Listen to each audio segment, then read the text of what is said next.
Assalamualaikum warahmatullahi wabarakatuh. Anak-anak semuanya, kali ini kita akan membahas tentang daur hidup kupu-kupu dan belalang. Sebelumnya marilah kita berdoa bersama. Semoga ilmu yang kita dapatkan kali ini bermanfaat. Berdoa mulai selesai. Terima kasih.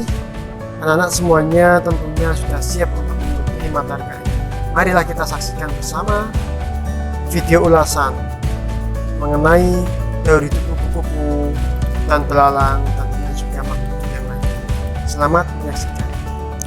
Dalam pembelajaran kali ini, kompetensi dasarnya adalah membandingkan siklus hidup beberapa jenis makhluk hidup serta mengaitkan dengan upaya pelestariannya. Yang kedua, membuat skema siklus hidup beberapa jenis makhluk hidup yang ada di lingkungan sekitarnya dan slogan upaya pelestariannya.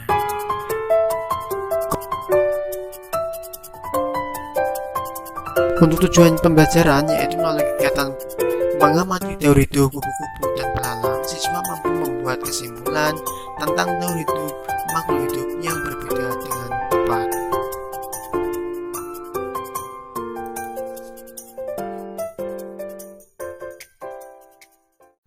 Mari kita menyimak video berikut.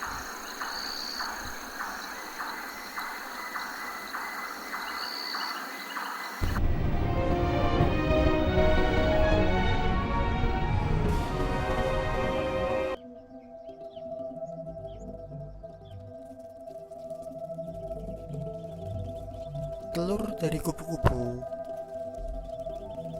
menetas akan menjadi larva atau ulat. Ulat berproses akan menjadi lebih besar dan akan membentuk atau berubah menjadi kepompong ataupun pupa. Setelah itu akan menjadi sebuah kupu-kupu yang sangat cantik.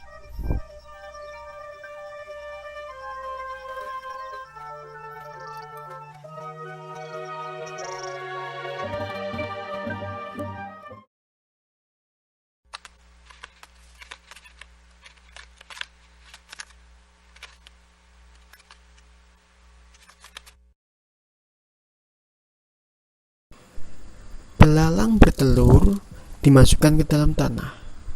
Telur berkembang dan akhirnya menetas menjadi belalang kecil atau nimfa. Belalang kecil tersebut sudah memiliki bentuk mirip dengan belalang yang besar namun belum sempurna. Belalang kecil tersebut makan dan tumbuh semakin besar sehingga menjadi belalang dewasa dan akhirnya menjadi belalang besar yang bersayap.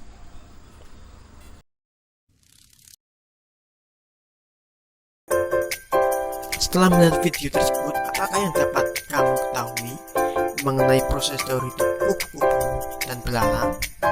Bagaimana, sudah paham? Tentunya sudah ya, karena penjelasannya sudah jelas.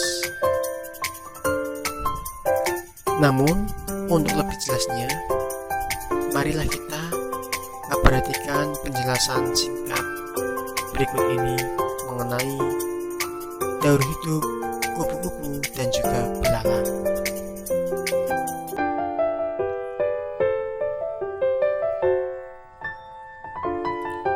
Kita lihat gambar berikut.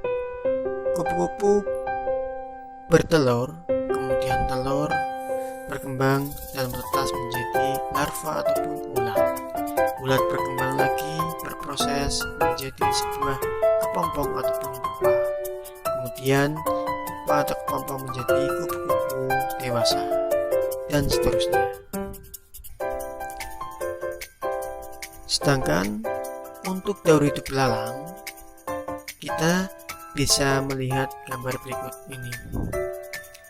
Belalang bertelur, lalu telur menetas menjadi nimfa ataupun belalang kecil dan berproses menjadi belalang yang lebih besar lagi. Belalang ini sudah mirip dengan belalang dewasa, namun belum sempurna dan belum juga memiliki sayap. Begitu seterusnya proses daur hidup belalang. Setelah melalui proses daur hidup kedua hewan tersebut, apakah ada perbedaan? Tentunya ada ya. Untuk kupu-kupu yaitu telur, kemudian larva, kemudian kepompong, dan kupu-kupu. Sedangkan belalang, telur, kemudian nimfa atau belalang muda, dan kemudian belalang dewasa. Dengan demikian, belalang lebih singkat. Metamorfosis tersebut terjadi pada kupu-kupu yang disebut dengan metamorfosis sempurna, sedangkan belalang itu tidak sempurna. Sampai sini sudah paham kan anak-anak? Oke, perhatikan selanjutnya. Metamorfosis tidak sempurna atau tidak lengkap adalah proses perubahan bentuk hewan yang saat lahir tidak berbeda dengan hewan saat dewasa. Ini terjadi pada belalang. Misalkan sayap yang belum ada ketika kecil. Sedangkan untuk metamorfosis sempurna ini adalah perubahan bentuk hewan dari kecil hingga dewasa. Memiliki 4 tahap, yaitu seperti pada kupu-kupu, meliputi telur, larva, pupa, dan menjadi dewasa atau imago.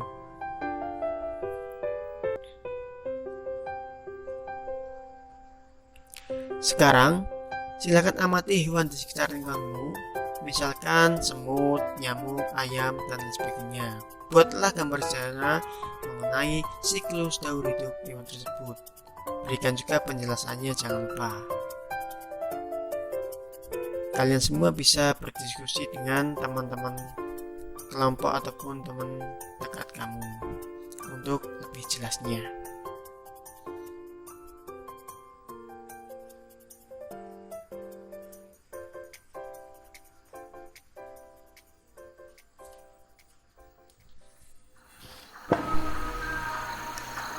Demikianlah video tentang daur hidup kupu-kupu dan belalang.